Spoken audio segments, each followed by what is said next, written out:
How to enable or disable differentiate without color on the iPhone 16 series. First, let's return back to the home screen by swiping up at the bottom of the screen.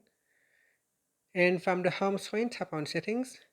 Now in the Settings page, we scroll down and tap on Accessibility.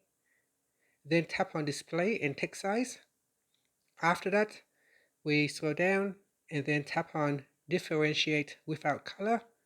Tap on the toggle button to turn on or switch off Differentiate without color. Here with this feature, it replaces user interface items that rely solely on color to convey information with alternatives.